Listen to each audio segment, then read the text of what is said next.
नमस्कार दोस्तों, कैसे हैं आप लोग। मैं अलका शर्मा नई दिल्ली से लेकर आई हूँ आज की जो बाबा की विजडम है। अब बाबा जो हैं हमारे साईं बाबा हैं, हमारे साईनाथ महाराज हैं। तो आज बाबा, आज की जो इतनी खूबसूरत जो दिन है, यानी जो तारीख है 18 मार्च 2024, उसमें बाबा क्या खूबसूरत सी रीडिंग लेकर आए हैं, क्या खूबसूरत सा विजडम मैसेज लेकर आए हैं। दोस्तों फटाफट से हम लोग देखते हैं। ये देखिए, ये अगर मैं आपको थोड़ा सा कैमरे के पास दिखाऊं, मैसेज है टेलीपैथी। एक हाथ दूसरे हाथ से कनेक्ट कर रहा है, यहाँ डिवाइन रोशनी है। देखिए, बाबा can communicate with anyone any time anywhere, look for science. तो यानी बाबा कभी भी किसी से भी किसी भी वक्त किसी भी रूप में अपना संपर्क बना लेते थे। आपको सिर्फ उनके इशारों की इंतजार करना है, इशारे ढूंढने हैं। Pundalik Rao, a devotee of Baba, came to take the darshan of Sri Vasudevananda. He paid his respects to Sri Vasudevananda and received his blessings. They then engaged in conversation, and soon Sri Vasudevananda discovered Pundalik Rao's connection with Baba. He was pleased. Baba is my brother, and I love him deeply, he said. He then picked up a coconut and giving it to Pundalik Rao, said, "Please offer this at the lotus feet of Baba with my love and regards when you go to Shirdi." Punditri Rao kept the coconut with him very carefully. Some time later, he decided to visit Shirdi with some friends and carried it with him. On the way, they got hungry. One of Pundit Rao's friends opened his bag and took out a big tin of fresh, homemade chivda. Well, the chivda was dished out all around. It was delicious and appetizing, but alas, it was also terribly spicy. It made the mouth burn. What was to be done? They decided to add some coconut to tone it down, but before anyone realized what they were doing, the coconut given by Baba was broken and added to chivra. Nobody thought about it until much later.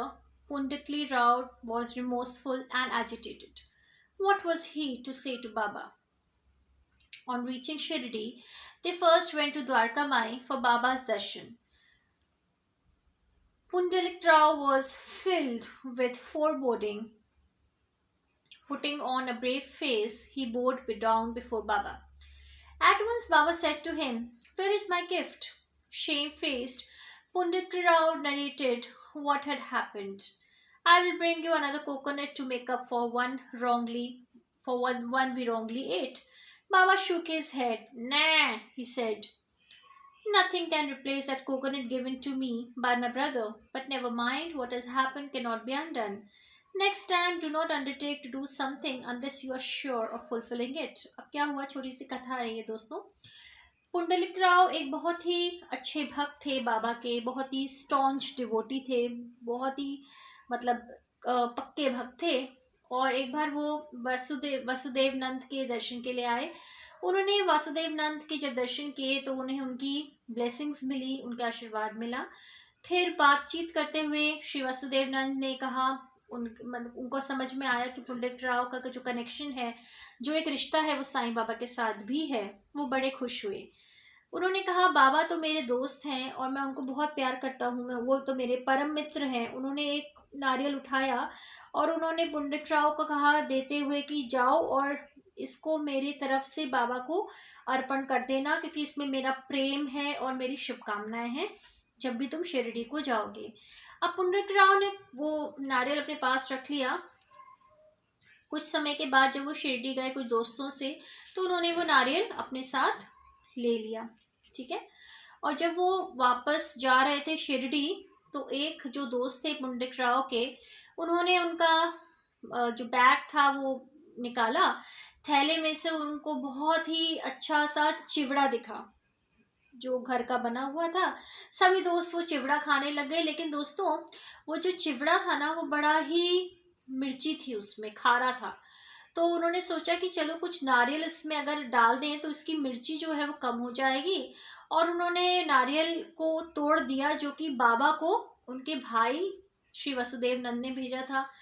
अब किसी ने सोचा नहीं, और जब हो गया ये, जब उनका खान पान हो गया, तो पुंडरीक राव को एकदम से बहुत ही पछतावा हुआ, उनको बहुत गुस्सा आया, बहुत दुख हुआ कि अब वो बाबा से क्या बोलेंगे। जब वो शिरडी गए तो वो सबसे पहले तो द्वारका माई गए बाबा के दर्शनों के लिए। पुंडरीक राव जो थे वो बहुत ही बुरे तरह से पश्चाताप से भरे हुए थे, और फिर भी उन्होंने बाबा के सामने हाथ जोड़कर प्रार्थना की, उनसे माफ़ी मांगी। तो बाबा ने उनसे पूछा कि मेरा जो तोहफा है वो कहाँ है।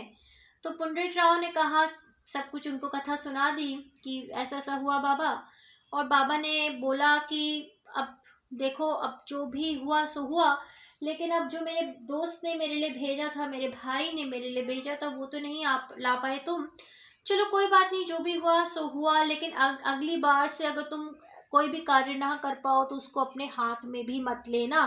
तो दोस्तों, यही हमारा आज का विजडम था, यही हमारी आज की सीख थी जो साईं बाबा ने हमें बताई। और जैसे मैंने कहा कि जो बाबा की ब्लेसिंग्स हैं, जो डिवाइन की ब्लेसिंग्स हैं, वो आप हमेशा ही अगर आप फॉलो करेंगे तो आपको ही फ़ायदा होगा। जो ब्लेसिंग्स है ना भगवान की, वो आप जितनी बांटेंगे उतनी और बढ़ेंगी, आपके जीवन में भी सुख आएगी, सुख आएगा, शांति आएगी, समृद्धि आएगी। तो मैं अलका शर्मा लेकर आऊँगी अपनी फिर से रीडिंग्स कल, यानी कि शुभ शुभ शुभ शुभ शुभ मंगलवार वाला दिन है, और कल हम फिर से मिलेंगे साईं बाबा के अद्भुत विजडम और अद्भुत रीडिंग्स के साथ।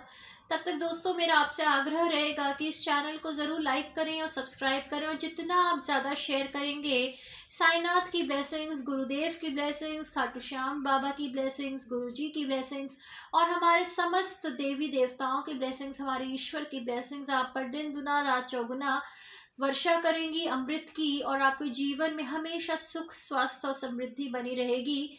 तो इसी विचारधारा के साथ मैं अलका शर्मा आपसे विदा लेती हूँ। कल हम फिर से मिलेंगे। तब तक ओम साई राम, ईश्वर का आशीर्वाद हम आप सब पर हमेशा बना रहे।